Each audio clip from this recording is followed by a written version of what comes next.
Siéntase en la libertad de sacar su Biblia. Si no tiene una Biblia hoy con usted, por favor, levante su manito, por favor. Si no tiene una Biblia, porque ahí, mira acá, Daisy, la joven, ¿ok? Ahí hay varias porciones que no van a estar en el bosquejo y tampoco en la pantalla, y son porciones que vamos a estar leyendo y necesitamos que usted pues tenga una copia de la palabra de Dios, all right? Vaya abriéndola en el libro de Primera de Corintios, en el capítulo número 8. Vamos a estar leyendo del capítulo 8 y del capítulo número 10. Así que si quiere hacer una marquita ahí en su Biblia para que se le haga fácil cuando llegue el momento de leer esas porciones, que se le haga fácil encontrarlas. Lo primero que vamos a hacer es que vamos a leer el capítulo número 8 de Primera de Corintios. Y yo le pido por favor que se ponga de pie un momentito, porque vamos a leer de forma antifonal. Y como sabemos, eso quiere decir que yo leo el primer versículo y usted el siguiente, y así hasta que terminemos la porción. Así que en sus Biblias es Primera de Corintios, capítulo 8. Si no tiene una copia de la palabra de Dios, pues entonces utilice el bosquejito que tenemos. Nos ponemos de pie, por favor. En el nombre del Padre, del Hijo, del Espíritu Santo, nos ponemos de pie no como un acto religioso, simplemente como una expresión de reverencia. Vamos a leer la palabra de un Dios que es santo. Toda la Biblia es inspirada por Dios, es útil para redarguir, enseñar, corregir, dar instrucción, consolar, adiestrar, todas estas cosas que el hombre y la mujer de Dios necesita para ser perfeccionado. Y toda la escritura es inspirada por Dios, y por eso nos ponemos de pie como una expresión de reverencia y respeto. La porción bíblica que estamos leyendo es una porción bíblica donde el apóstol Pablo está atendiendo el asunto de los alimentos sacrificados a los ídolos. Y quizás usted piense, este no es el mejor día para yo ir a la iglesia porque yo no tengo ningún ídolo y yo tampoco sé dónde hay un templo donde se le den alimentos a los ídolos, y probablemente pues esto no va a ser muy edificante para mí. Pues yo le exhorto a que simplemente pues escuche, porque definitivamente hay aplicación para todos nosotros. Así que yo leo el primer versículo y seguimos así sucesivamente. Pablo dice: en cuanto a lo sacrificado a los ídolos, sabemos que todos tenemos el debido conocimiento. El conocimiento envanece, pero el amor edifica.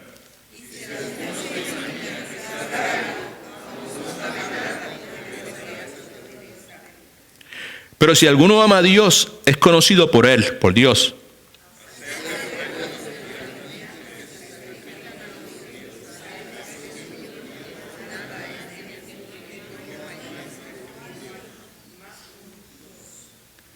Aunque haya algunos que se llamen dioses, sea en el cielo o en la tierra, como hay muchos dioses, en el cielo, en la tierra, como hay muchos dioses y muchos señores.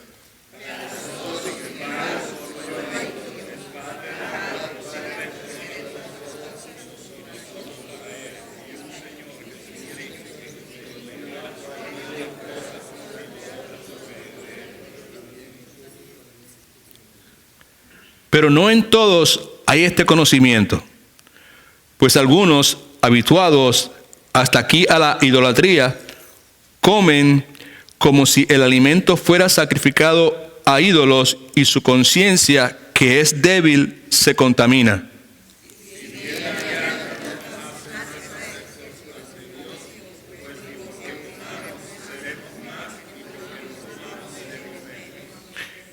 Pero procurad que esta libertad vuestra no venga a ser tropezadero para los débiles.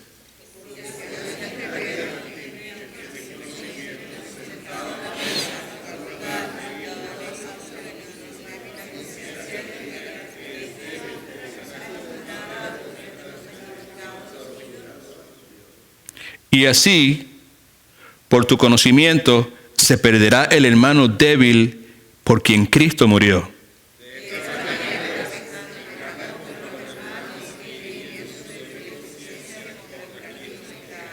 Todo el mundo. Por lo cual, si la comida le es a mi hermano ocasión de caer, no comeré carne jamás, para no poner tropiezo en mi hermano. El Señor bendiga su santa palabra. La enseñanza tiene como título Libre en Jesucristo, pero libre bíblicamente. Puede sentarse, ¿ok? Así que lo que hacemos hoy es continuar con nuestra enseñanza que hemos estado haciendo por varios meses en el estudio del libro de Primera de Corintios. En la enseñanza hemos visto, entre otras cosas, instrucciones bíblicas en cuanto a cómo se vive la vida cristiana y instrucciones bíblicas en cuanto a cómo la iglesia del Señor Jesucristo debe funcionar.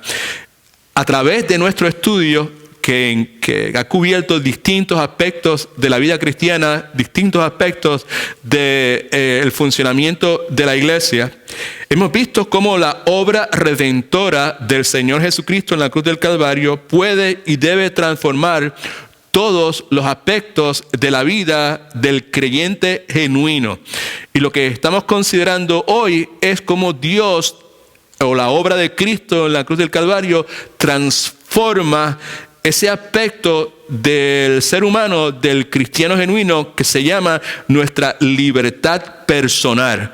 Como la libertad personal que nosotros tenemos en Cristo Jesús, la palabra dice que conoceréis la verdad, Cristo es la verdad, y la verdad os hará libres. Seremos verdaderamente libres en Cristo Jesús. Nosotros ahora, que en un momento éramos esclavos del pecado, esclavos del mundo, ahora nuestras cadenas han sido quebrantadas, ahora somos verdaderamente libres. Y lo que la enseñanza propone es que hay una forma correcta de nosotros ejercer esta libertad personal.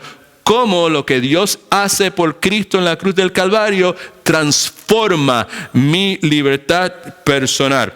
Dije la vez pasada que abrir la Biblia y comenzar a enseñar de un pasaje bíblico sin imponerle a ese pasaje bíblico nuestras preferencias, nuestras ideas, nuestros conceptos, nuestros prejuicios, nuestra parcialidad, es una cosa sumamente difícil, particularmente cuando se trata de pasajes bíblicos como el que acabamos de leer. El pasaje que acabamos de leer, capítulo 8 de Primera de Corintios, es uno de esos pasajes, porque sin duda de ninguna clase, en esta porción bíblica hay unas restricciones que tienen que ver con nuestra libertad personal. Es complicado, es difícil, es casi imposible no dejar que mis preferencias, mis parcialidad o mis prejuicios afecten la forma en que yo voy a enfocar este pasaje bíblico, y por eso es sumamente difícil, ¿sabes? Afecta mi libertad personal, esto es, afecta nuestra habilidad para hacer lo que nosotros queremos hacer y cuando nosotros lo queremos hacer. Si no me entiende, este es el punto. La libertad personal del ser humano es una cosa que muchas veces no es negociable. Y si alguien va a venir a decirme cómo yo voy a hacer lo que yo quiero hacer, si le va a poner restricciones a lo que yo quiero hacer y cuándo yo lo puedo hacer, no es una cosa que yo voy a estar recibiendo de buena gana.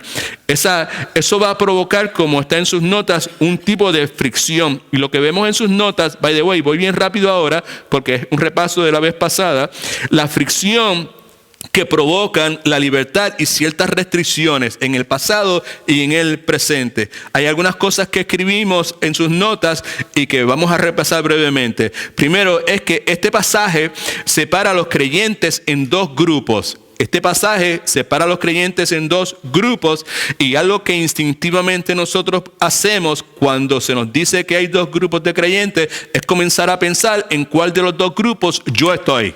Amén. Pablo en el versículo 9 identifica a uno de esos grupos como los débiles. Pablo no identifica a un grupo como los fuertes, pero por la actitud de las personas que Pablo está describiendo, definitivamente hay un grupo que ellos se ven a sí mismos como los fuertes. Primera de Corintios capítulo 10, versículos 25 al 26 nos habla de esas personas que tienen una conciencia sólida para los cuales el consumir alimentos que fue ofrecido a ídolos no era ningún problema. Así que el problema, la situación que nos se presenta aquí es que se identifican dos tipos de grupos, uno fuerte, uno débil, y la tendencia nuestra es identificarnos con cada uno de esos, con uno de esos dos grupos. ¿Ok? Now, cada uno de nosotros tenemos nuestras preferencias, nuestros prejuicios, y cuando nuestra perspectiva no es verdaderamente bíblica, el problema que eso trae a nuestra vida como creyentes es que eso afecta nuestra libertad personal, right? Y como afecta mi libertad personal, y si mi perspectiva no es bíblica, y si la perspectiva de Manuel es bíblica y la mía no es bíblica, y Juan y yo tenemos, Manuel y yo tenemos que convivir, pues eso inevitablemente va a provocar una fricción.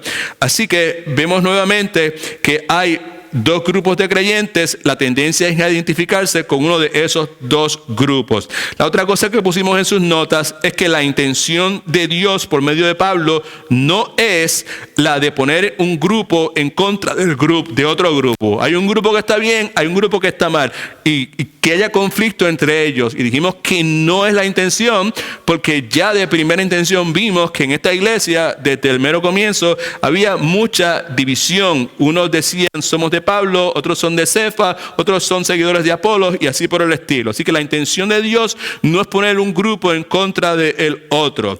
La otra cosa que tienen en sus notas es que la práctica controversial que se discute en los capítulos 8 y 9 está relacionada con la comida que ha sido ofrecida a ídolos. Y la pregunta entonces es, ¿podemos comer esa comida? Y si podemos comerla, ¿importa dónde lo hagamos? ¿Right? Entonces, lo que vimos la vez pasada, y es bueno que repase esto para que los que no estaban puedan entender un poquito acerca del contexto, es que la situación que Pablo está describiendo, primeramente en este capítulo 8, se desenvuelve, la práctica que él está tratando de atender, se desenvuelve en un lugar que era el templo pagano que existía en la ciudad de Corintio. Una cosa que dijimos es que el templo pagano era algo integral, algo esencial en la vida de las personas que vivían en Corintio en el primer siglo. El templo era el equivalente en el día de hoy a los restaurantes. Eso lo dijimos la vez pasada. ¿Por qué razón? Porque los templos paganos en ese contexto histórico se utilizaban para celebrar actividades del Estado, actividades sociales de la comunidad, y se utilizaba hasta para celebrar fiestas privadas. La vez pasada le mencioné una invitación que fue encontrada por unos arqueólogos en Medio Oriente de ese tiempo, una invitación que se hace a participar en una actividad una actividad familiar que se va a realizar en uno de estos templos. Voy a tomarme la libertad de volver a leerla para beneficio de los que no estaban la vez pasada. Es la invitación a un cumpleaños en el primer siglo. De esta forma, dice, Queramón, ese es el nombre del señor de la casa que invita. Queramón y su familia solicitan de vuestra compañía en la mesa del señor Serapio. Serapio era un dios. En el Serapium. Serapium era el nombre que se le otorgaba al templo de Serapio. La actividad se celebraba mañana a las 9 de la mañana, donde el primer cumpleaños de su hija se celebrará durante la cena en el Serapium. En el Serapium, en el templo a Serapio, había una cena todos los días, y durante el periodo de esa cena que el pueblo participaba, que la comunidad participaba, se iba a celebrar el cumpleaños de esta jovencita. Y a manera de aplicación para tratar de provocar nuestra curiosidad, dijimos que si usted se imagina que si este hombre Queramón tuviese una hermana, y esta hermana hubiese crecido con él comiendo los domingos, los días de fiesta en el Serapium, y que si esta muchacha ahora se hubiese convertido y que le hubiese dado espalda, como dice la Escritura, a los ídolos para servir al Cristo o al Dios de la Biblia, ahora esta muchacha tenía un dilema porque el cumpleaños de su sobrina, a la cual le están invitando, se iba a celebrar en el templo de Serapio. Ese es el issue, ese es el asunto que Pablo está bregando aquí. Y la pregunta entonces era si esa muchacha iba a comer de la carne ofrecida a un dios pagano, porque ese era el propósito. Como dijimos, el dios no es nada, es pedazo de madera, no tiene vida, no, eso no existe. Pero la idea era de ofrecérsela con el propósito de que ese dios pagano le diese su bendición.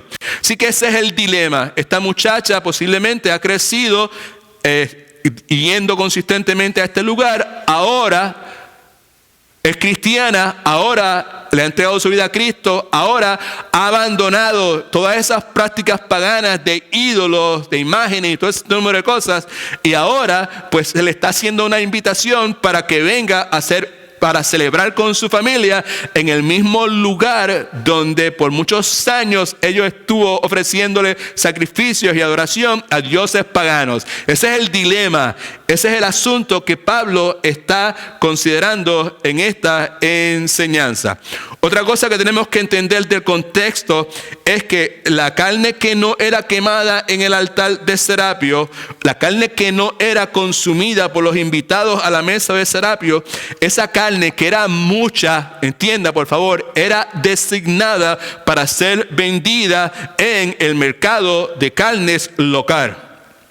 Por esa razón, como vamos a ver en el capítulo 10, Pablo tiene que dar instrucciones específicas con relación a ese tipo de carne en particular. Pablo en el capítulo 8 está dando instrucciones en cuanto a qué uno debe hacer como creyente con relación a la carne que está siendo consumida dentro del templo.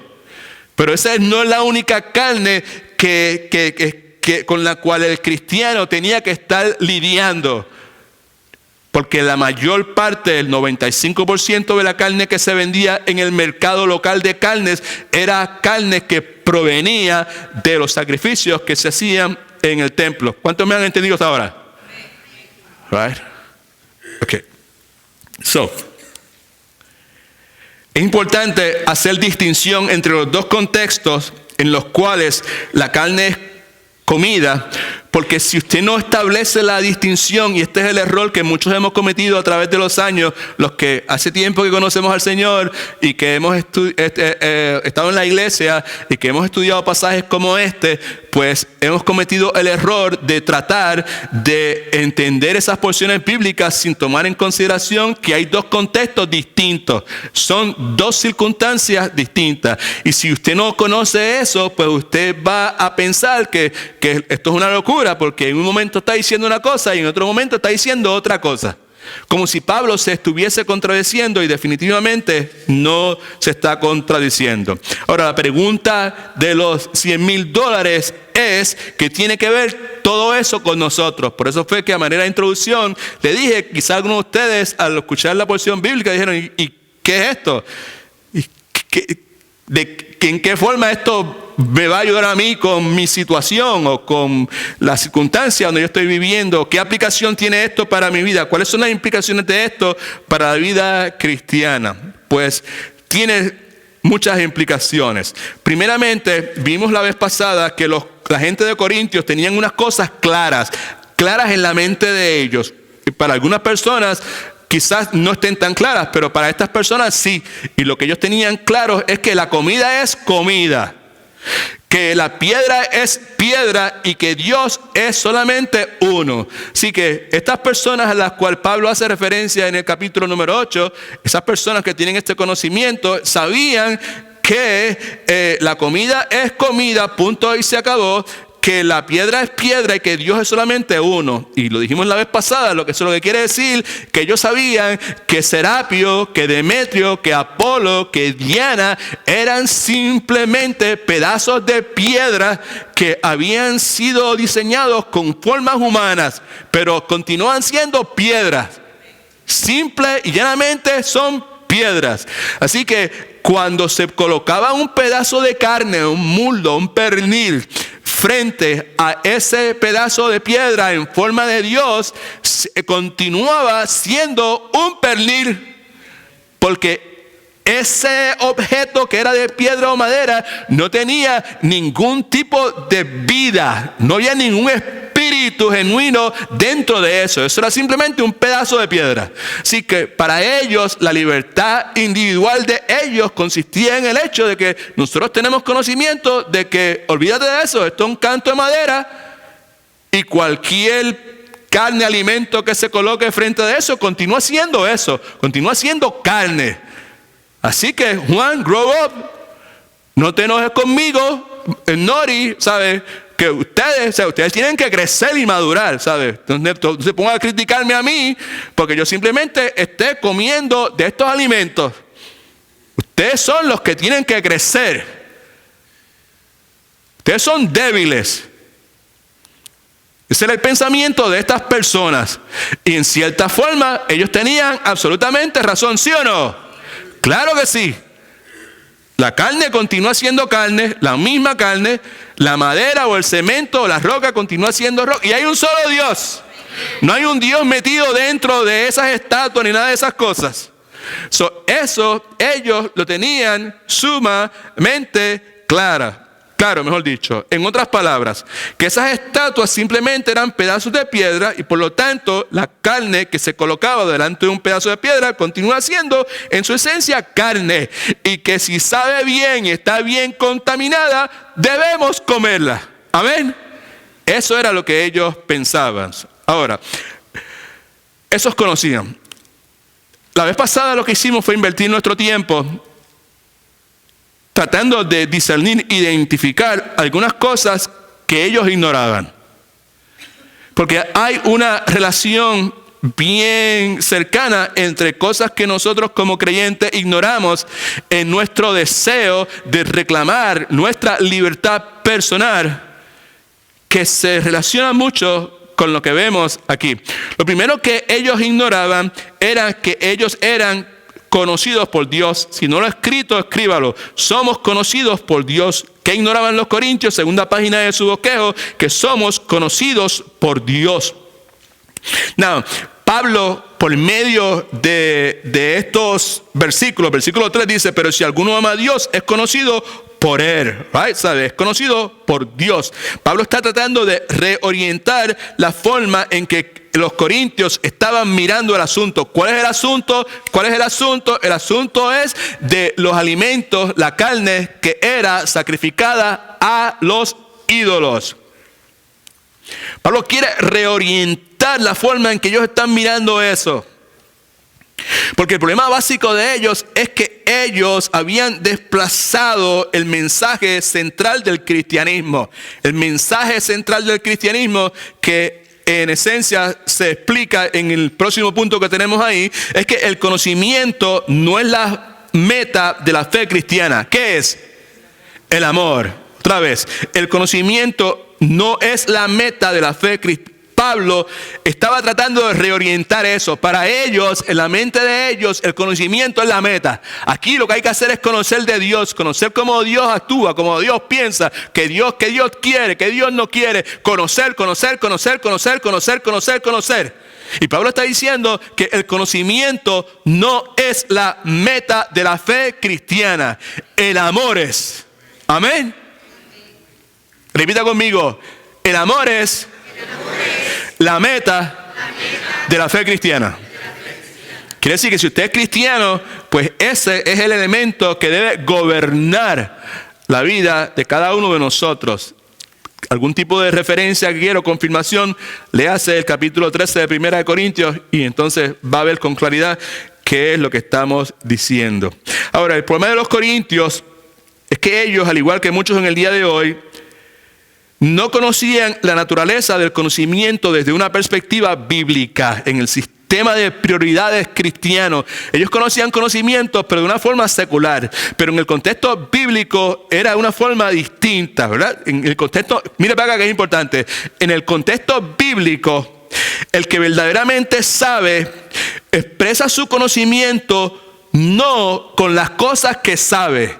El que verdaderamente sabe expresa su conocimiento en la forma en que ama. Distinto. ¿Sabes? Una de las cosas que repetimos constantemente es que el color de las cosas es diseñado, o mejor determinado por el color del cristal a través del cual las miramos. Si miramos la cuestión del conocimiento desde una perspectiva secular, universitaria, pues lo que vamos a ver es una cosa distinta. Pero si el cristal a través del cual lo miramos es un cristal bíblico, lo que vamos a ver es eso. La persona que es realmente conocimiento no lo demuestra por lo mucho que sabe, lo demuestra por lo mucho que ama. Amén. Y por la disposición de esa persona a ceder su derecho a estar en lo correcto. Muchas veces es la persona que más sabe, es la persona que más callada está. Alguien dijo: Señor, ayúdame a mantener mi boca cerrada y que la gente piense que yo soy ignorante. Ayúdame a no abrirla de forma tal que pueda remover todas las dudas. ¿Me entendió? Now, los corintios pensaban, el problema de ellos, que una vez que uno adquiere el conocimiento, ya no era necesario suplementarlo con absolutamente nada más. Ya conocí, ya sé, esto es lo que Dios dice, esto es lo que Dios quiere que yo haga y se acabó. Una idea meramente secular, porque bíblicamente no es de esa forma. Y como mencioné hace un momento, en el capítulo 13 de 1 Corintios, Pablo dice: si yo tuviera profecía y yo entendiese todos los misterios y todo el conocimiento, y si tuviera toda la fe, de tal manera que trasladara los montes y no tengo amor, nada soy. Quiere decir que el conocimiento no es la meta del cristiano. Así que en caso de que no me haya explicado bien, lo que Pablo está diciendo tiene una implicación sumamente importante en la vida de cada uno de nosotros. Y esta es la implicación. Esta es la forma en que lo aplicamos. Escucha, bíblicamente hablando, nosotros no somos llamados a enfocarnos en el conocimiento que nosotros tenemos. No somos llamados a enfocarnos en el conocimiento que otros creyentes no tienen. ¿El problema? Yo sé que la carne es carne, la piedra es piedra y Dios es Dios. No me enfoco en eso. No me enfoco tampoco en el hecho de que Pedro Jaime y María Luisa no saben esa verdad tan simple. No me enfoco en lo que yo sé, no me enfoco en lo que otros no tienen. No me enfoco en el hecho de que ellos no son tan maduros como yo. En otras palabras, debemos enfocarnos en el hecho de que Dios nos conoce a nosotros creyentes. Y by the way, y conocer bíblicamente lo que habla es que nosotros somos objetos de la atención especial de Dios. Amén. La otra cosa que escribimos ahí, lo último que vimos la vez pasada, es que, o mejor dicho, no, si usted ama a Dios es porque antes de que usted amara a Dios, usted era conocido por Dios. En Amós capítulo 3, versículo 2 dice lo siguiente: a vosotros solamente he conocido de todas las familias de la tierra, por tanto os castigaré por todas vuestras maldades. Claro está que Dios no estaba diciendo que ellos eran la única familia que Dios había conocido, que Él no sabía dónde estaba el resto de la humanidad. Lo que está diciendo es lo que acabo de decir. Cuando dice a vosotros solamente he conocido, lo que quiere decir es que ustedes solamente son el objeto de mi atención, el objeto especial de mi atención. Y es lo que la palabra de Dios quiere que nosotros entendamos, mejor dicho, que nosotros somos recipientes de la atención especial de Dios. Lo que sí cubrimos por última vez el domingo pasado es la parte donde dice: uno de los grandes beneficios de reflexionar diariamente en el Evangelio es que echa por el piso nuestro complejo de superioridad espiritual. Uno de los beneficios de reflexionar diariamente en el Evangelio, en las buenas noticias, en el hecho que un Dios todopoderoso, un Dios santo, santo, santo, un Dios omnisciente, omnipotente, tuvo a su haber poner sus ojos en una persona pecadora, egocéntrica, malcriada, rebelde, egoísta como yo, y que me salvó. El hecho, la acción de nosotros, yo enfocarme, cualquiera de nosotros, enfocarnos genuinamente en el Evangelio, en la esencia del Evangelio, lo que resulta, el resultado de eso, es que nuestro complejo de superioridad espiritual se va por el piso. Amén. All right, esas son las cosas que vimos la vez pasada. Somos conocidos por Dios. El conocimiento no es la meta de la fe cristiana. El amor lo es. Si usted ama a Dios es porque antes de que usted amara a Dios, usted era conocido por Dios. Y uno de los grandes beneficios de reflexionar diariamente en el Evangelio es que echa por el piso nuestro complejo de superioridad espiritual.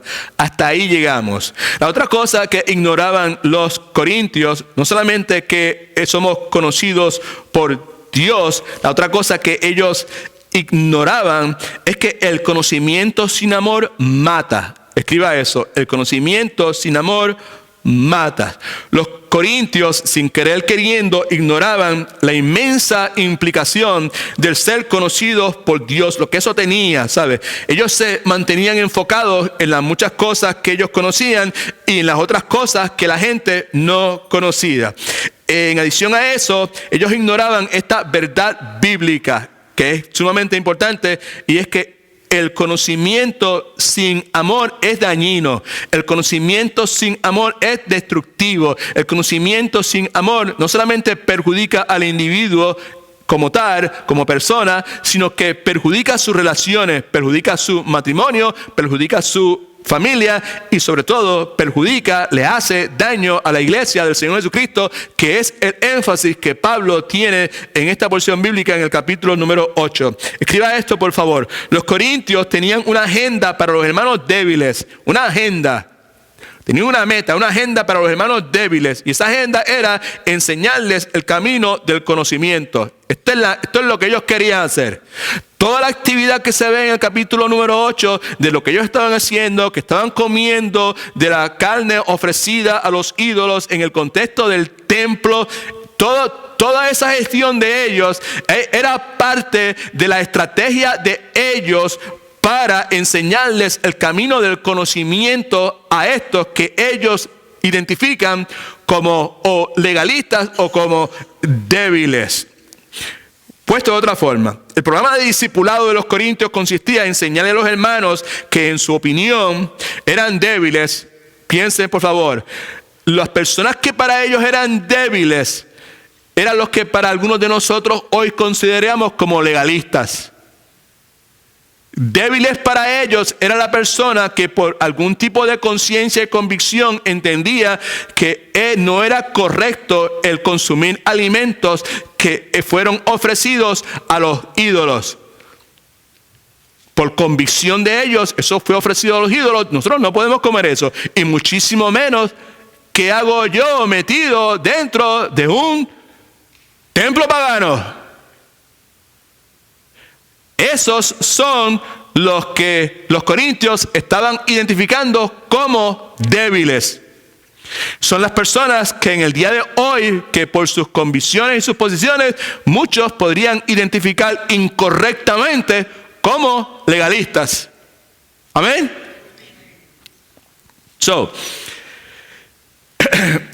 El problema discipulado de ellos era enseñarle a estos que en opinión de ellos eran débiles, que la carne es carne, y que la libertad que ellos en Cristo tenían, ellos, los que sabían, los que tenían el conocimiento, separado de amor, esa libertad que ellos tenían le permitía comer esa carne, porque la carne es carne y se acabó, aún en el templo de Serapio. Y la respuesta de Pablo es esta: Corintios, amados corintios, su llamado conocimiento no está provocando lo que ustedes llaman, no está provocando en lo que ustedes llaman débiles, no está provocando que eso que ustedes llaman débiles sean fuertes. Su llamado conocimiento no está provocando eso. No está provocando que esas personas sean más espirituales. O no está provocando que esas personas tengan más conocimiento. Pablo está diciendo que su llamado conocimiento lo que está haciendo es destruir a sus hermanos. Y entonces, he nailed it even more. Porque dice, sus amados hermanos, los mismos por los cuales Jesucristo murió.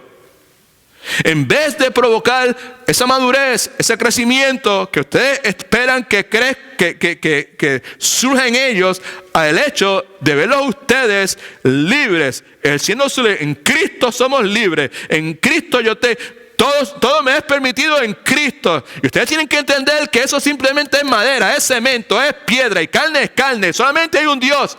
Ese conocimiento que ellos estaban tratando de comunicar a través de sus decisiones, de que nosotros no solamente vamos a comer de la carne esta, sino vamos a comer en el templo. Pablo está diciendo, you run.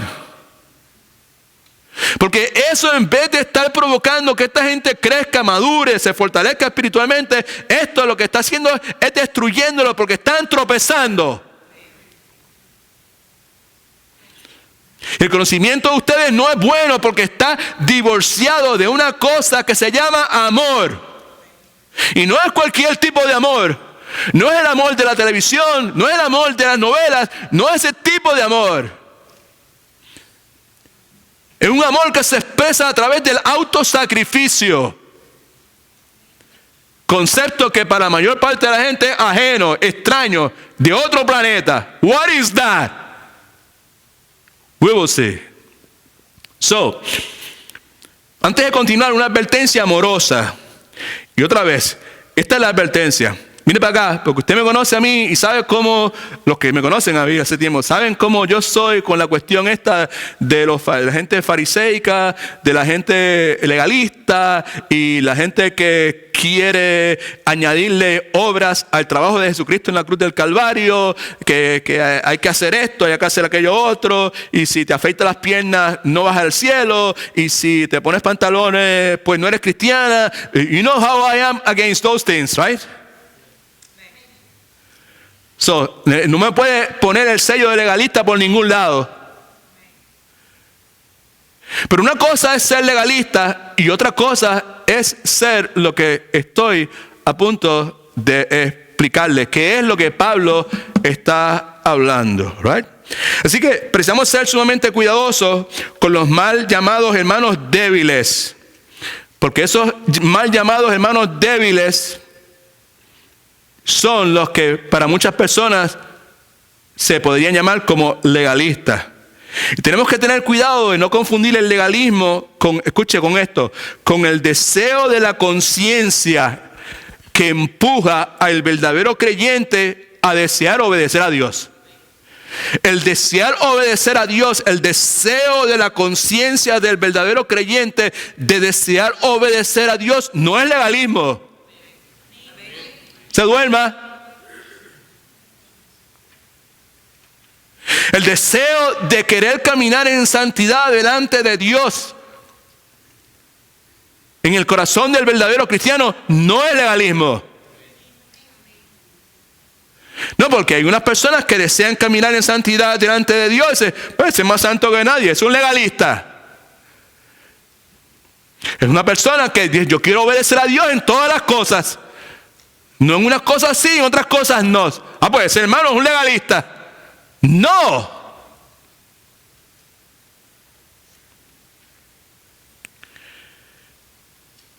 Hay que cuidarse de no confundir con legalismo el deseo de la conciencia que empuja al verdadero creyente, escucha, a proteger su corazón de los deseos del mundo.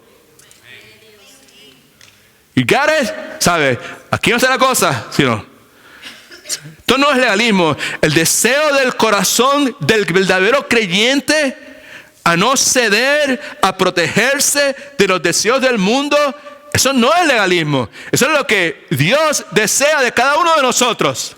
Amén. Eso es lo que cada uno de nosotros debemos desear. Todo creyente debe desear obedecer a Dios 24/7 en todas las cosas, ¿sí o no? Todo verdadero creyente debe desear caminar en santidad delante de Dios. Y santidad no es San Edwin o Santa Bárbara o Santa Rosa. En santidad simplemente separado de las cosas que desagradan a Dios. Y la persona que desea eso, que en su conciencia le dice, no, this is what you're supposed to do, and this is what I want to do. Pues esa persona no puede ponérsele un sello de que es una persona legalista.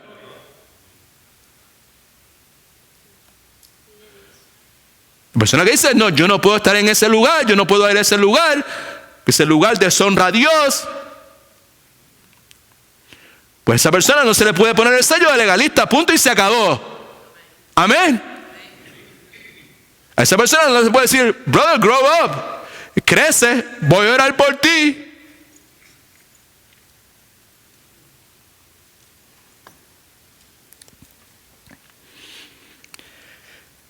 El punto detrás de lo que Pablo está diciendo es que el ejercicio de los llamados derechos de los corintios, el ejercicio, when you exercise, cuando tú aplicas los llamados derechos de los corintios, iba en dirección opuesta a la agenda de Dios para su pueblo. Lo que ellos, el deseo, la iniciativa de ellos de poner en práctica sus derechos, nuevamente su libertad, iba en dirección opuesta a la voluntad de Dios. ¿Por qué razón? Porque Dios envió a su Hijo a rescatar su pueblo, el pueblo que Dios había de escoger, a rescatarlo de la idolatría. ¿Sí o no?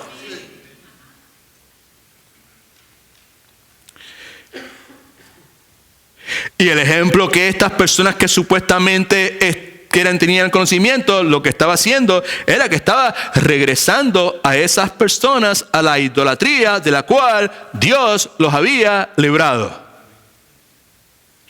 En otras palabras, que el ejemplo de los corintios al reclamar su derecho a la libertad que su conocimiento les confirmaba que tenía, estaba haciendo ¿qué? Estaba haciendo tropezar a sus hermanos y por ende estaba destruyendo su vida.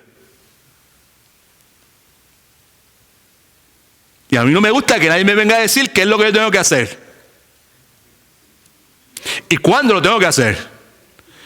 Yo quiero comer carne, yo como carne cuando yo quiera y donde yo quiera.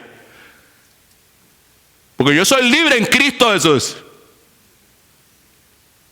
Y si tengo que ir a comer al lugar donde sea, a tal lugar, no voy a decir nombre, el lugar que sea, y allí hay inmoralidad, y allí hay cosas que son contrarias a lo que es la voluntad de Dios, lo que sea, pues a mí no me importa porque soy libre en Cristo. Y pastor, usted lo que tiene que hacer es crecer y madurar.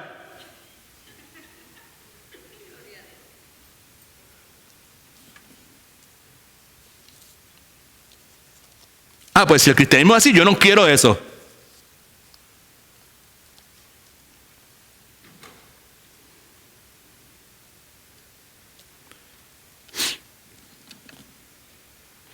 Las palabras de Jesucristo son importantes para todos nosotros, deben ser. Particularmente los que profesamos tener la fe de Cristo. Right? Cristo dice, ay de aquel por culpa de quien uno de mí estos pequeños tropieza. Mejor es que se amarrara el peñol de Gibraltar en la cabeza, el cuello, y se tirara al mar. Si no estamos hablando de cosas que son irrelevantes o son cosas que son cuestión del pastor con su locura. No, eso es lo que Dios dice. Right? Y nosotros tenemos que ser altamente cuidadosos. Somos llamados a ser cuidadosos.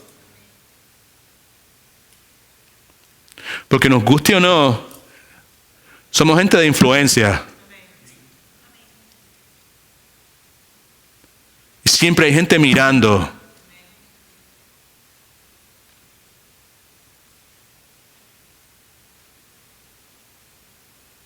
Y lo peor que puede pasar es que por cuenta nuestra, otros tropiecen. Así es como otra vez es el cristal a través del cual lo miramos. A través del mundo secular, que yo, mi, humanismo, right? Yo primero, yo segundo, yo tercero, todo lo que sea beneficio para mí, yo soy libre. Pues lo que estoy diciendo ahora mismo es una soberana estupidez, no tiene sentido. Es una pérdida de tiempo que haya personas escuchando lo que yo estoy diciendo, si esas personas pues lo van a procesar a través de ese cristal. Pero si decimos que lo vamos a procesar a través de Dios, de la perspectiva de Dios, pues entonces lo que estoy diciendo es altamente significativo y altamente importante. Amén. Ahora, quizás no es lo más, wow, qué tremendote, pero es sumamente importante para todos nosotros, right? Así que Pablo les recuerda que el conocimiento no es la meta de la fe cristiana, que el amor lo es, pero como dije hace un momento, el amor que Pablo está haciendo referencia es el amor que se autosacrifica. Mire para acá que es importante, ¿ok? Right. Este tipo de amor que se deleita en el autosacrificio es una idea, un concepto ajeno, extraño, de otro planeta, de otro mundo. Sin embargo, la palabra de Dios, y no solamente la palabra de Dios, sino el ejemplo de nuestro Señor Jesucristo nos dicen que ese tipo de amor es la máxima expresión de la verdadera libertad. Que es el verdaderamente libre, aprende a amar sacrificadamente, autosacrificadamente. Ahora, el amor que se autosacrifica es el tipo de amor que permite que ese autosacrificio no sea de mala gana. Right? Porque una cosa es yo sacrificarme por Rosa, y otra cosa es yo sacrificarme por Rosa de buena gana. ¿Cuántos alaban al Señor? Ese es el verdadero amor distinto. No es el amor de la televisión. ¿Sí? El amor que se autosacrifica es la clase de amor, vela esto, que no le está recordándole a la otra persona de las muchas cosas a las cuales él se ha tenido que negar en nombre de ella.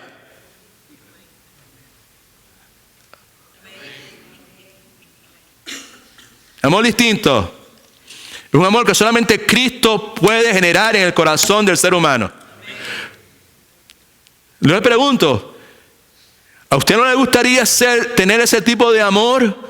¿Ser usted el portador? No le estoy preguntando que si a usted le gustaría que alguien que esté a su lado le amase de esa forma.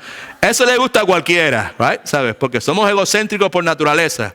Mi pregunta es si a usted le gustaría ser portador o portadora de ese tipo de amor. Wow, qué tremendo sería, ¿sí o no? Y esa es la meta de Cristo para cada uno de nosotros. Ese es el propósito por lo cual tenemos toda esta escritura aquí. El amor que se autosacrifica se goza en la verdadera libertad que en Cristo tiene, que le permite gozosamente ceder su derecho a estar en lo correcto. El amor sacrificado, repita conmigo, el amor sacrificado se goza en ceder su derecho a estar en lo correcto. Dígame si o no es cierto que esto es una soberana contradicción a la forma de pensar en la cultura que nosotros vivimos. ¿Sí o no? Claro que sí. ¿Qué clase de iglesia es esa? No me vuelvan a invitar para ahí. ¿Qué es eso de que yo tengo que gozarme en el hecho de que yo voy a ceder mi derecho a estar en lo correcto? What is that?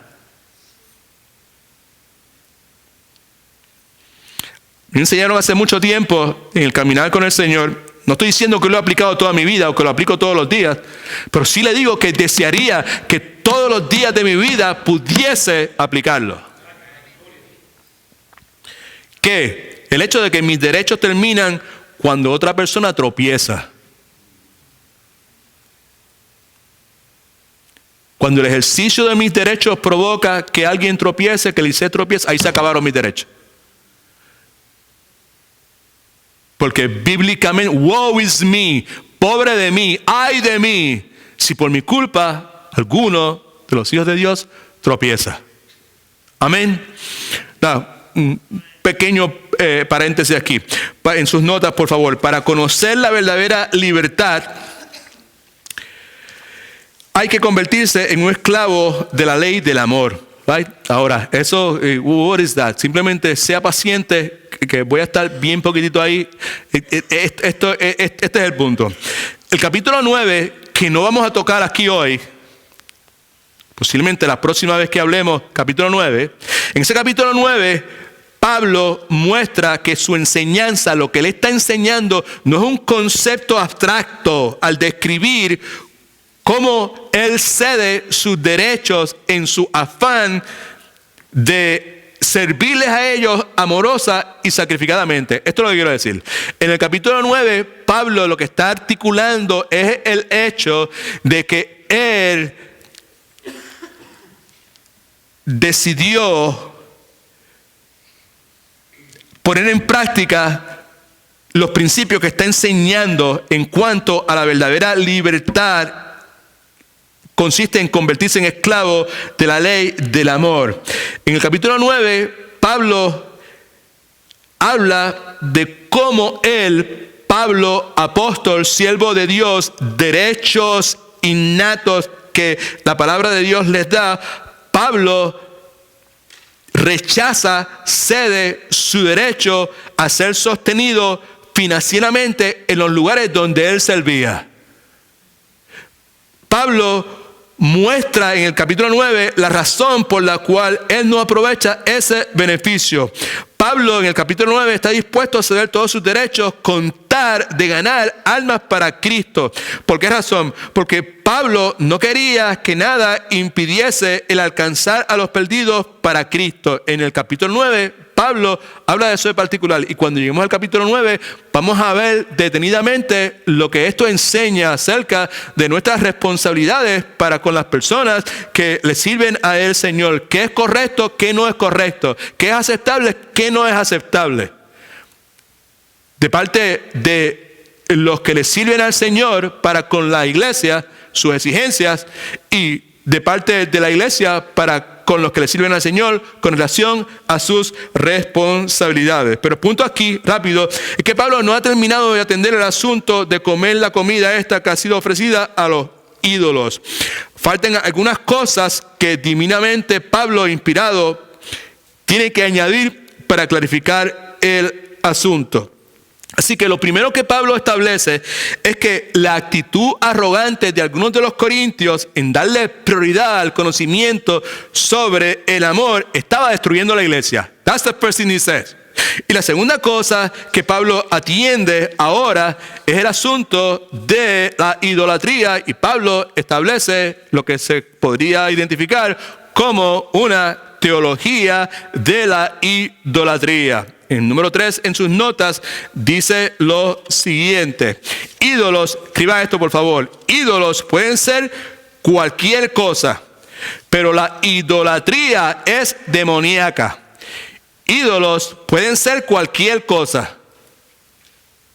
La escritura desde el comienzo, los 10 mandamientos: no tendrás dioses, ídolos ajenos a mí.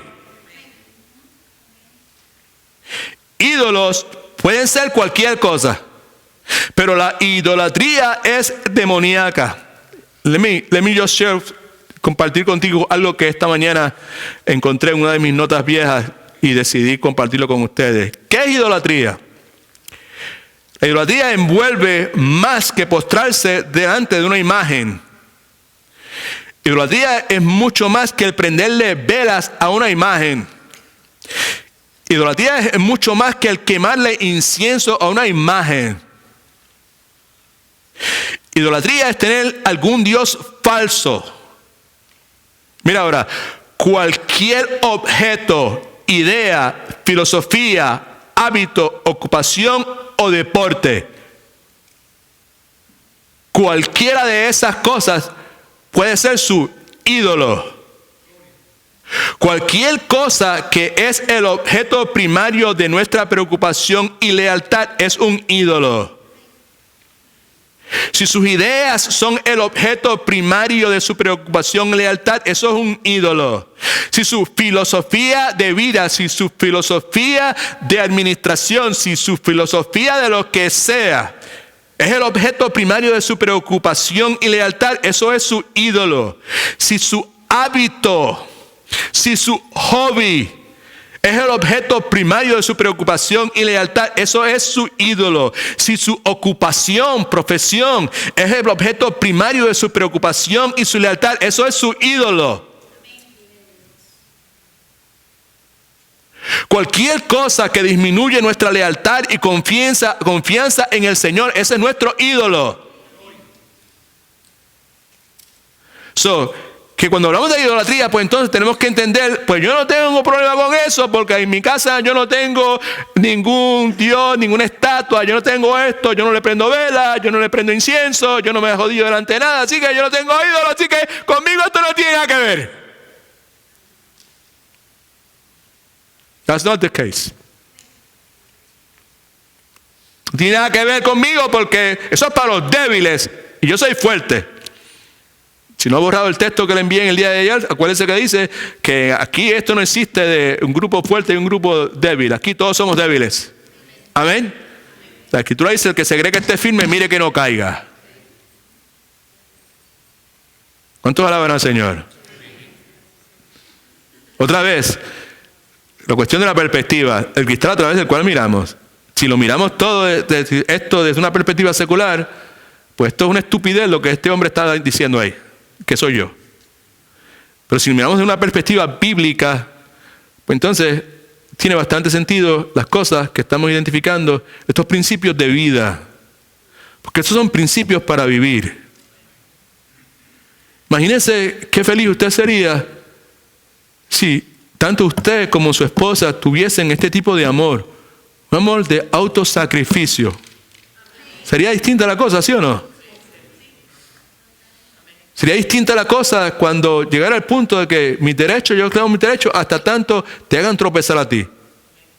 Right? Yo tengo derecho a ponerme la colonia que yo quiera. Pero si a ti te da alergia, si a ti te provoca lo que sea, yo no me la voy a poner.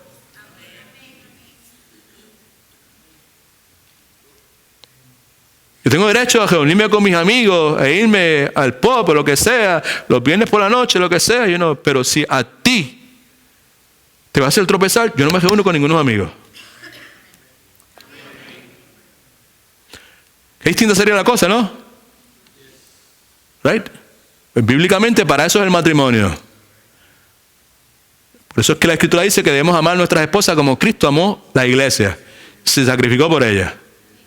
Por eso es que insistimos que nuestro rol como esposos es hacer que nuestras esposas radien, sean radiantes, sean felices, sonrían. Esa es la meta de nuestra vida. Amén. Eso pues, allá afuera pues eso no tiene sentido lo que estoy diciendo. Pero bíblicamente eso es lo que se llama que nosotros hagamos. Para los que nos visitan hoy, pues esto tiene sentido o no tiene sentido, dependiendo del cristal a través del cual usted lo mire. Y nuestra exhortación es que usted decida mirarlo a través de la perspectiva de Dios. Porque la perspectiva de Dios siempre es correcta. Rápido. Capítulo 10, saque su Biblia, por favor, capítulo 10, rápido. Capítulo 10. Pablo, después de mencionar la historia de Israel y Éxodo, que vamos a leer bien rapidito en los versículos del 1 al 6, vemos cómo Pablo regresa inmediatamente. Acuérdense, estábamos en el 8, brincamos el 9, que vamos a ver la semana que viene, y estamos en el 10. Por eso es la insistencia de que tuviera la Biblia abierta en el capítulo 10.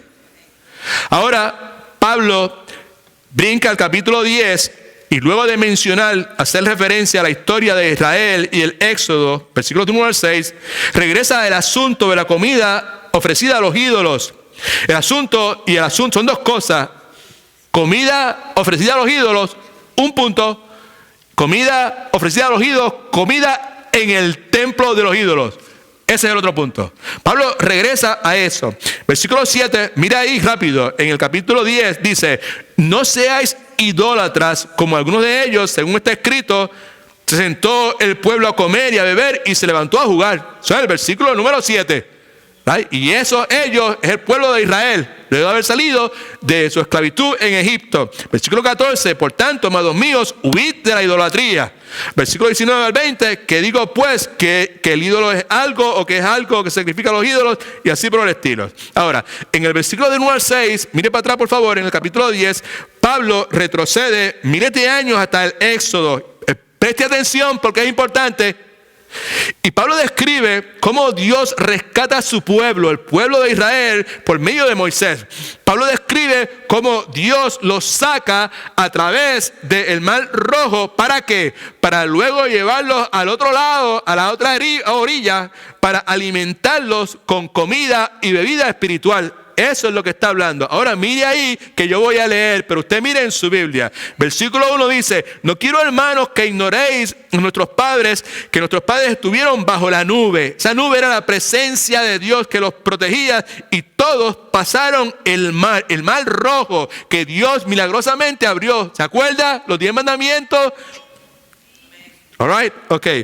Que todos, mire, si tiene su Biblia, aunque no sea su Biblia, si tiene algo en que escribir, subraye todas las veces que dice todos, ¿ok? No quiero, hermano, que ignoréis que nuestros padres estuvieron todos bajo la nube y todos pasaron al mar. Que todos, en unión a Moisés, fueron bautizados en la nube y en el mar. ¿Qué es eso? Todos comieron el mismo alimento espiritual. ¿Qué es eso? Y todos bebieron la misma bebida espiritual. Vele ahora, porque bebían de la roca espiritual que los seguía. En otras palabras, había una roca de donde salía agua que los seguía diariamente. Isn't that something? Una roca que los seguía diariamente, identifica, dice, y esa roca era ¿quién? Cristo Jesús. Alabado sea su nombre. Pero de la mayoría de ellos no se agradó Dios. ¿Por qué? Por lo cual quedaron tendidos en el desierto, no entraron a la tierra prometida. Estas cosas, ven ahora, mire, estas cosas sucedieron, todo el mundo lea conmigo. Estas cosas sucedieron como ejemplos para nosotros, para que no codiciemos cosas malas como ellos codiciaron. Ahí en las notas suyas está escrito esto, dice, Pablo establece una conexión entre las señales externas del poder salvador de Dios en el Antiguo Testamento, señales externas, cruzar el Mar Rojo, señales externas, el alimento el maná que caía diariamente y el agua de la roca. Y establece una correlación, una conexión entre esas señales externas en el Antiguo Testamento y las señales externas del poder salvador de Dios en el Nuevo Testamento, que son el bautismo y la cena del Señor. Escuche ahora. La generación del Éxodo que salió de Israel experimentó un bautismo dramático al pasar por esas aguas que definitivamente tenían que ser amenazadoras, porque el mar se divide y no, interesante, ¿sabes? El bautismo no era porque le caía agua por encima y esa cuestión, no, porque dice la Escritura que pasaron sobre tierra seca.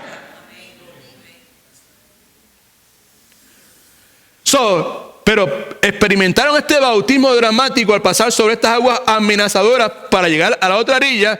Y cuando llegan a la otra orilla, mejor dicho, llegan con una nueva vida. Llegan con una nueva identidad como el pueblo de Dios. Pero dice el pasaje que no solamente eso, sino que luego de eso, gloriosa y escucha que es importantísimo. Luego de eso, gloriosa y sobrenaturalmente, voy a cruzar el Mar Rojo, disfrutan por mucho tiempo alimento y bebida divinamente provisto por Dios, por el Dios que los había hecho libres. Y este es el punto. La razón por la cual eso está escrito en el capítulo número 10 es por esto. Porque esas acciones externas divinas no evitaron que ellos cayeran en la idolatría.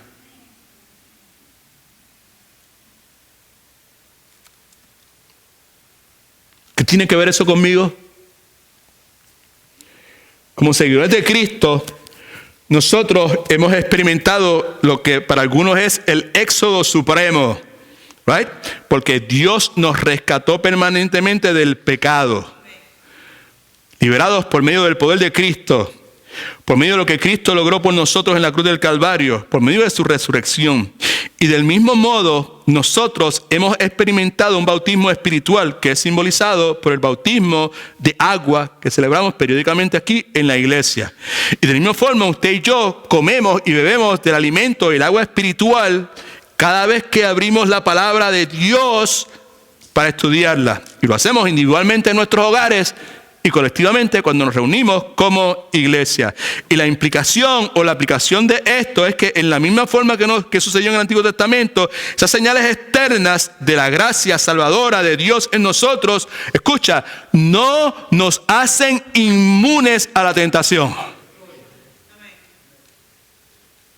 No nos hacen inmunes a la idolatría. Por eso es que inmediatamente Pablo dice, ese pasaje que repetimos tantas veces, quizás hoy lo entendemos mejor que otras veces, que el que se cree, que piense que esté firme, mire que no caiga. Habiendo dicho eso, pues entonces veamos la última parte de la enseñanza, que es cuál es la implicación de toda la controversia en el capítulo 8 en cuanto a comer comida sacrificada a los ídolos en el templo de esos ídolos. Y yo le pido por favor que mire los versículos del 14 al 21. Rápido, versículos del 14 al 21. Versículos del 14 al 21, tratando de ver cuál es la implicación de toda esta controversia en cuanto a la comida sacrificada a los ídolos en el templo de esos ídolos. Pablo dice en el capítulo 10, versículo 14 lo siguiente: por lo tanto, amados míos, quiere decir que ellos eran objeto del amor de Pablo. Lo primero que, antes de explicarle nada, ¿qué es lo que le dice? No, después dice, por lo tanto, amados míos, ¿hagan qué? Huid de la idolatría. Don't take a chance. Antes de explicarle, antes de decirle esto es lo que tienen que hacer, esto es lo que está pasando, lo primero que le dice es huir de la idolatría. ¿Y qué debemos nosotros hacer con la idolatría? Huir de ellas. No ponerme a pelear con ella, no ponerme a tentarla a ella, no ponerme a ver quién puede más, a ver, we're not called to do that. We're called to just flee from that. Huir de la idolatría. Pablo dice, huir de la idolatría. Como sensatos, ¿qué es lo contrario a una persona sensata? Insensato. Quiere decir que sensatos quiere decir como personas sabias. Pablo está reconociendo la sabiduría de ellos. Dice, como sensatos os hablo. Como yo sé que ustedes son personas sabias. Juzgad vosotros lo que digo. Al decir eso, está diciendo, por medio de lo que yo voy a decir, estoy demostrando que yo considero que ustedes son unas personas sabias. Versículo 16, escucha ahora importante. La copa de bendición, refiriéndose a la copa que nosotros celebramos, el memorial que celebramos nosotros en la cena del Señor, comunión que nosotros tenemos periódicamente en la iglesia. La copa de bendición que bendecimos en el sentido de que hablamos bien de ella por lo que eso simboliza. Amén. La copa de bendición que bendecimos no es la comunión de la sangre de Cristo, comunión, relación con Él. No es que esa copa se convierte en la sangre de Cristo. Está hablando de la relación que implica que nosotros tenemos con Cristo. Right? No es la comunión de la sangre de Cristo. El pan que partimos no es la comunión del cuerpo de Cristo. Siendo un solo el pan y Cristo es ese pan, nosotros con ser muchos somos un cuerpo. Pues todos participamos de aquel mismo pan que es Cristo, la salvación que hay en Cristo. Mirad a Israel. Ahora nos da un ejemplo de Israel. Según la carne, los que comen de los sacrificios no son partícipes del altar. En otras palabras, que lo que se ofrecía en ese altar era todos los que estaban envueltos a lo que se ofrecía en el altar participaban de ello. La ofrenda que se ofrecía, parte de ella era quemada en el altar. La otra parte era consumida también por el sacerdote. Y la otra parte era recibida nuevamente por las personas que la ofrendaban. Versículo 19. ¿Qué digo pues? Que el ídolo es algo, o que es algo lo que se sacrifica a los ídolos. Claro que no. Versículo 20. Antes digo, escucha ahora, que aquello que los gentiles sacrifican, ¿a quién lo sacrifican? A los demonios lo sacrifican y no a Dios. A la fuerza demónica que está detrás del canto de madera, que está detrás del cemento, de la roca, right? De ese énfasis que Pablo está haciendo, right? Y no a Dios. Pablo dice, y no quiero que vosotros os hagáis partícipes con los demonios. En otras palabras, no quiero que ustedes participen de esas cosas corruptas. Aunque la carne es carne, you're right. Y el cemento es cemento, you're right.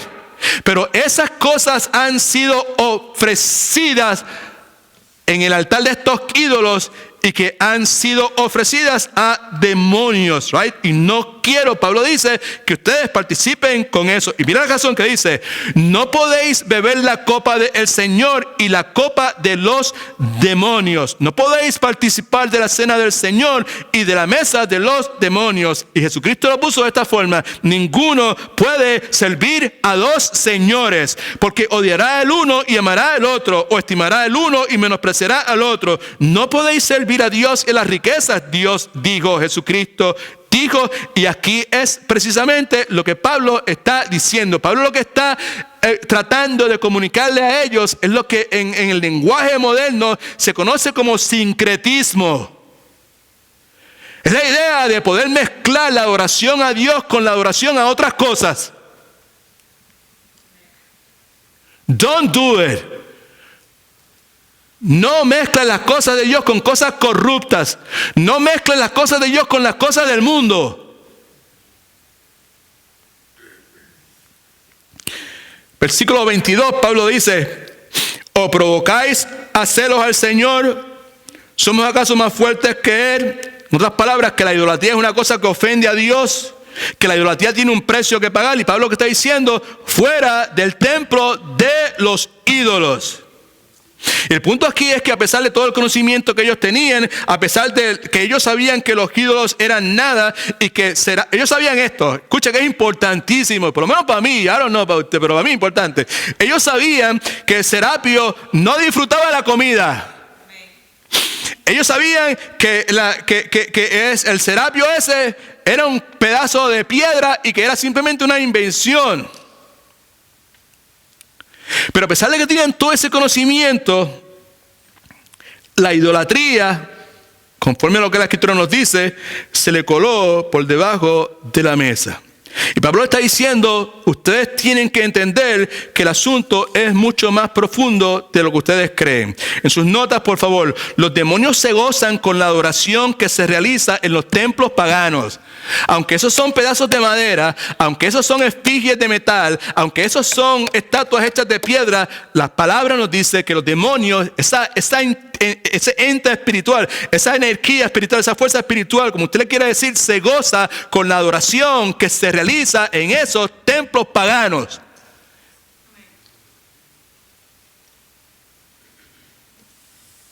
Y lo que resulta irónico es que ellos, en nombre del conocimiento espiritual, estaban comiendo en el pan y bebiendo de la copa con los demonios. That's what Paul is dealing with. No solamente eso, escuche que aquí es donde está la aplicación para nosotros. Ellos estaban instando a creyentes nuevos, que la Escritura nos dice que se habían convertido de los ídolos para servir al Dios verdadero, a que en nombre de la libertad se le unieran en el templo de Serapio. That's what they were doing. Y Pablo le dice: no.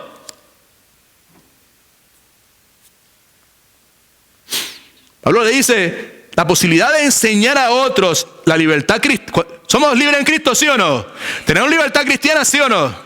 Pablo está diciendo: la posibilidad de enseñarle libertad cristiana, lo que nosotros somos libres en Cristo, a otros asistiendo al templo de Serapio, es un disparate. That's what he's saying. Pablo dice: salgan de este templo donde los ídolos son alabados y honrados. And we need to keep our eyes open. Muy bien, nosotros podemos caer en la misma trampa.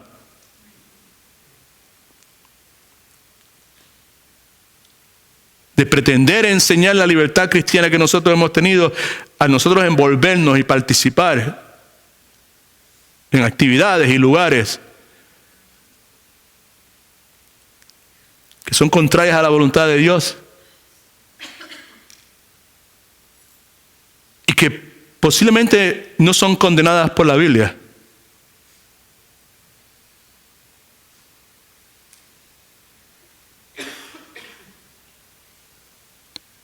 Pero que muy bien pueden ser piedra de tropiezo para otras personas. Amén. Y yo podría identificar muchísimas cosas. No tengo el tiempo para hacerlo. Pero si alguno quiere preguntarme qué cosas son ejemplos de eso, se me acerca y yo individualmente le puedo hablar de cosas que definitivamente nosotros no debemos practicar en nombre de la libertad que nosotros tenemos en Cristo. Right? ¿Por qué razón? Porque la idolatría es más sutil y astuta que la mayor parte de nosotros pensamos. Ahora, ¿qué es lo que este pasaje revela acerca de nuestro corazón? Esta es la parte que más me gusta de todo esto. Y la parte que yo desearía que todos ustedes también valorizaran. Particularmente los que son parte de esta comunidad, esta iglesia local. ¿Qué es lo que este pasaje revela acerca de nuestro corazón? Lo que este pasaje revela de nuestro corazón es que precisamos desenmascarar un mito común en la iglesia del Señor Jesucristo. Lo que es desenmascarar, ¿right? Desenmascarar, ¿sabes? Quitarle la careta. Decirle, eso no es de esa forma. ¿Right?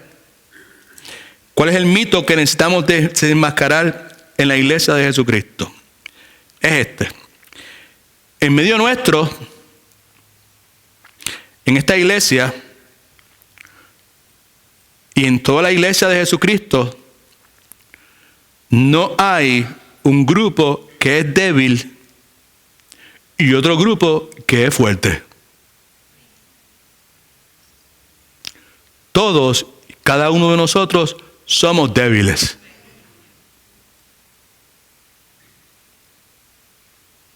Y eso es 1000 trillones de veces más significativo de lo que nosotros podamos pensar o entender.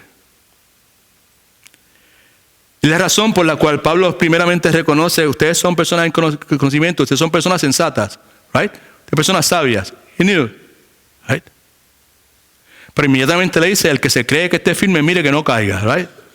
Inmediatamente de eso le da el pasaje bíblico que todo el mundo que es cristiano debe memorizarse, que si usted no se lo ha memorizado en este momento, debe darle prioridad, porque es el pasaje bíblico que todo cristiano debe memorizarse, que dice que no nos ha sobrevenido ninguna tentación, ninguna prueba que no sea humana, pero fiel es Dios que no nos deja ser probado más de lo que nosotros podamos soportar, resistir, sino que dará también juntamente con la prueba la salida para que podamos soportarla.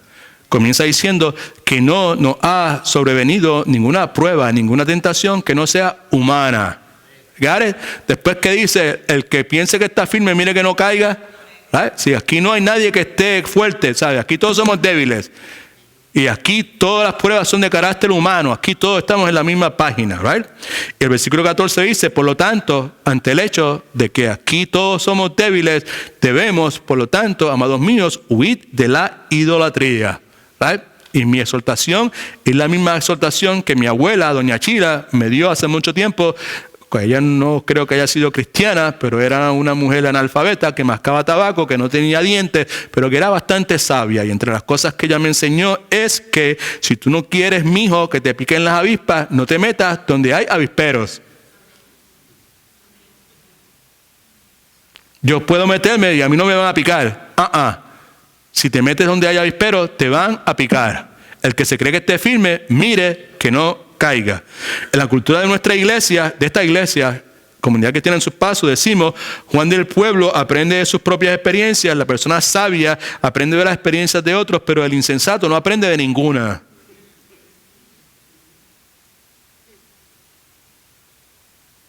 Who are you? ¿Cuál eres tú? La palabra dice, el que se cree que esté firme, mire que no caiga.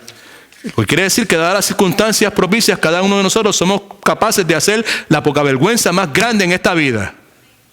Amén. Aquí estamos hablando de idolatría. Don't take the chance. Huye de la idolatría. En la forma en que sea. No, porque yo no tengo estatuas en casa, yo no prendo velas, yo no prendo incienso. Pues esa no es la única forma de idolatría. Huye de todo aquello que ocupe la atención, la preferencia, la prioridad por encima de Dios. Y ya identificamos al comienzo de esta parte. Just flee from that. El ejemplo claro que tenemos, el ejemplo de Israel. Just think about it. Vamos a orar ya mismo. Dios en forma milagrosa abre el mar rojo. Yo no sé, muchos de nosotros pensamos, si yo hubiese sido parte de la gente que cruzó el mar rojo, yo nunca me hubiese apartado del Señor. ¿Cuántos piensan de esa forma, verdad? Solamente eso, ¿sabes? Cruzar el mar rojo, ¿sabes? Tremendo. No solamente cruzar el mar rojo, Dios lo abre, caminan en seco. Una cosa gloriosa, ¿you know? Y después de eso, por años y años, Dios los está alimentando diariamente. Y como dije al principio, ¿sabes? You know, una roca que daba agua en el desierto constantemente por todo ese tiempo. Sin embargo, al final del día, terminaron adorando, dice la Escritura, a Baal. Terminaron adorando a Astoret, a los dioses de los cananitas. Lo que la palabra nos recuerda es que todas estas cosas fueron escritas como ejemplo para nosotros que vivimos aquí en Orlando.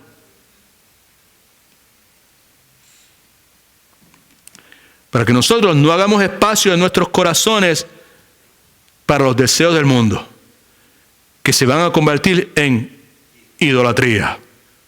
Que tengamos cuidado. Sea paciente conmigo. Una pregunta. Gracias por el amén. Thank you very much. It means a lot to me. Okay.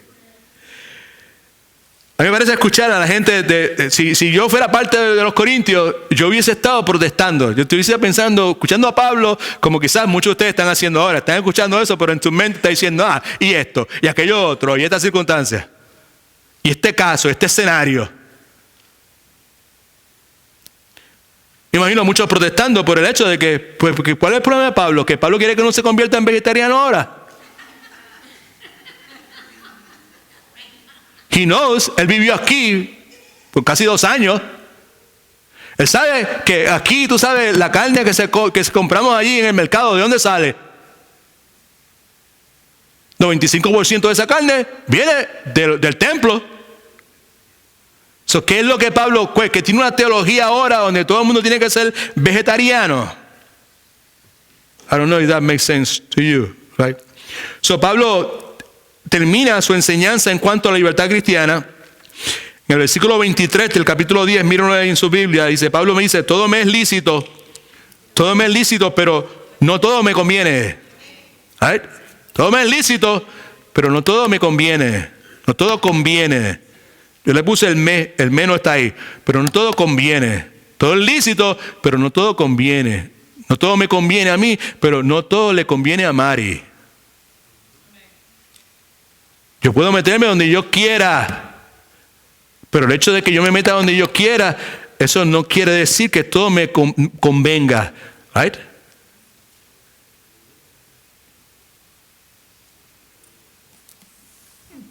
A mí me gusta la danza. ¿Sabe lo que es la danza? La música de la danza puertorriqueña. La música y el baile ese que se paseaba con las mujeres con los abanicos y así, la separación. I love that. A mí me encanta el vals. Me gusta, en PBS enseñan esas competencias de vals en Austria, en Viena, toda esa cuestión. I love that, you know. Love in the sense que me lo disfruto, lo veo como una cosa bonita, ¿sabes? You know? Y a mí me gustaría que a mi esposa le gustara el vals como a mí me gusta.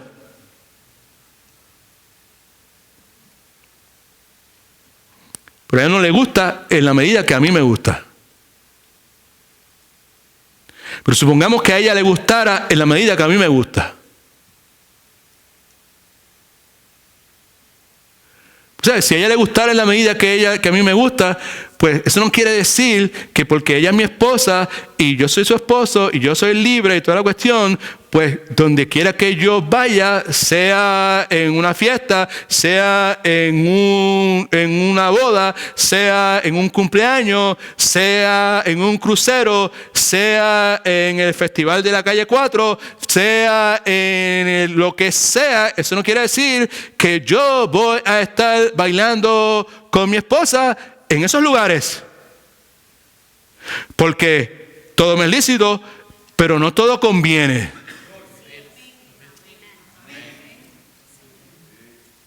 Y el amor sacrificado está en la disposición y se goza en ceder su derecho a estar en lo correcto. Amén.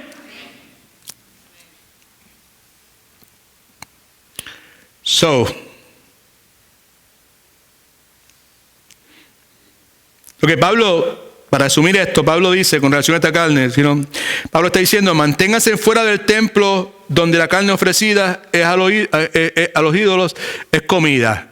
Don't go there. Mucho menos coman allí dentro. Don't do it. Pero manténganse alejados de eso. Right? Y si tienen que ir por alguna razón, que sea el cumpleaños de la nena, de la sobrina, o de la ahijada, o lo que sea, pues vayan, pero no toquen la comida, no coman. Eso es lo que Pablo, una de las cosas que Pablo está enseñando. Entonces, el otro aspecto, ¿te acuerdas de los dos contextos que le dije? Pablo no se está contradiciendo, Pablo está diciendo, compren la carne en el mercado sin preguntar de dónde vino. La carne, cuando la iba a comprar, no tenía un sello que decía Serapio, Demetrio, Apolo. O sea, usted no tiene que comprar ni preguntar de dónde viene. Usted simplemente compre y no pregunten, porque la carne es carne. Right? Son las dos cosas que él está diciendo. ¿Y por qué razón? Porque en sus notas, fuera del contexto de la idolatría, la comida ofrecida a los ídolos simplemente se convierte en comida que le pertenece al verdadero Dios. Fuera del contexto de la idolatría. ¿Fuera de qué? Del templo. Fuera de ese contexto, la carne se convierte en carne y le pertenece a Dios. Versículo 25-26, mire ahí en su Biblia, dice, de todo lo que se vende en la carnicería, comed sin preguntar nada por motivos de conciencia. Don't ask anything. Coman de lo que sea. ¿Por qué razón? Porque del Señor es la tierra y todo cuanto en ella hay. En otras palabras, que cuando la carne sale del área del templo donde trajo placer a los demonios, ahora regresa al dominio de Dios. Por lo tanto, pues se pueden comprar y pueden consumirla. ¿Por qué hablamos de esto aquí? Pues como iglesia, nosotros tenemos la responsabilidad de pastorear, no solamente los pastores, sino todos. Tenemos responsabilidad de pastorear, que quiere decir cuidar, quiere decir proteger, quiere decir nutrir, quiere decir velar. Sabiamente y con humildad a quienes se han convertido de los ídolos a Dios para servir al Dios vivo y verdadero. Ese es nuestro trabajo. Esa es nuestra responsabilidad. No de los pastores solamente, es de todos nosotros. Y por eso hablamos detenidamente de estas cosas. Porque no, repita conmigo, no se trata de mí. Otra vez, eso es parte del cristal otra vez. Cristal humano allá afuera, se trata de mí. It's my problem, it's my situation. Yo tengo que velar por mí, por mi vida, por mi familia, por todo, por mí, mío, yo. Pero en el contexto bíblico no es de esa forma. En el contexto bíblico no se trata de mí. El mí, Dios se encarga de él. Amén. That's what we believe. Eso es lo que la Biblia enseña. Eso es lo que nosotros creemos. Lo mío, mi situación, es responsabilidad de Dios. Pero mi responsabilidad es con los demás. Y nuestra responsabilidad es proteger, cuidar sabiamente y con humildad de aquellos que decidieron en un momento dado convertirse de los ídolos a Dios para servir al Dios vivo y verdadero. Sobre todo, precisamos proteger a nuestros hermanos y los que vienen nuevamente, los que se van añadiendo, protegerlos de las múltiples prácticas sincretistas que abundan a nuestro alrededor. Y prácticas sincretistas. Y no estoy hablando solamente de santería o espiritismo o aquello, otra cosa. Hay muchísimas prácticas sincretistas a nuestro alrededor. Si no me entiende lo que quiero decir, me refiero a la mezcla de la fe cristiana con elementos de adoración falso. La fe cristiana con elementos de este mundo, de las estrategias de este mundo, de los conceptos de este mundo, las prácticas de este mundo. Posible encontrar toda clase de sincretismo en la alabanza y adoración de muchas iglesias. Si no me cree, pues usted es un legalista. Ahí está. Ahora sí que lo cogí. Right? Legalista es. Right? Pues no soy ningún legalista.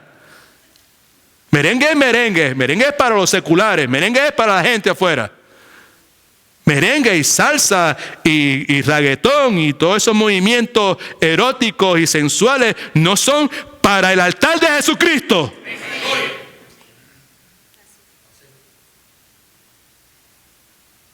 Eso es sincretismo. Es la mezcla de todas esas cuestiones con la fe cristiana. Y nuestra responsabilidad es de cuidar de eso.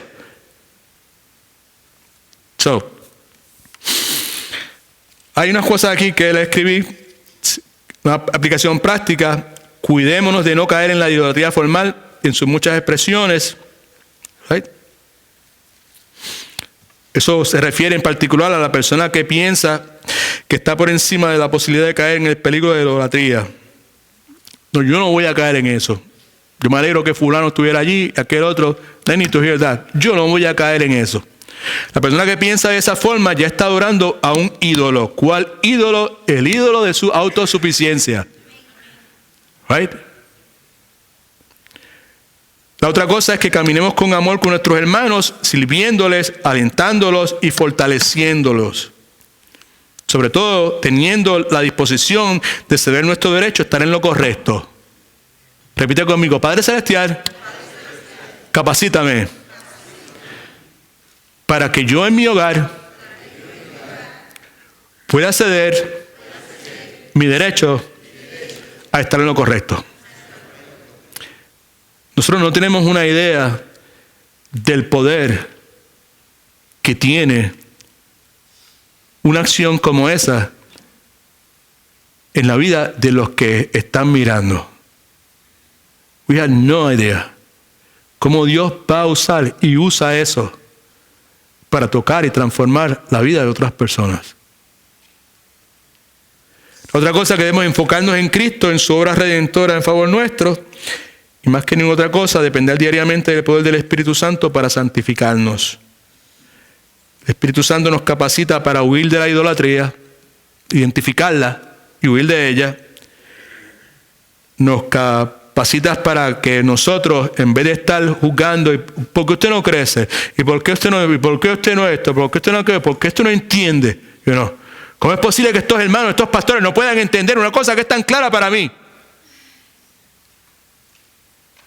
Joshua, el resultado de la reunión aquella, ¿sabes? Que te mencioné. Eso fue lo que Dios me dijo: hey, tú estás haciendo lo mismo.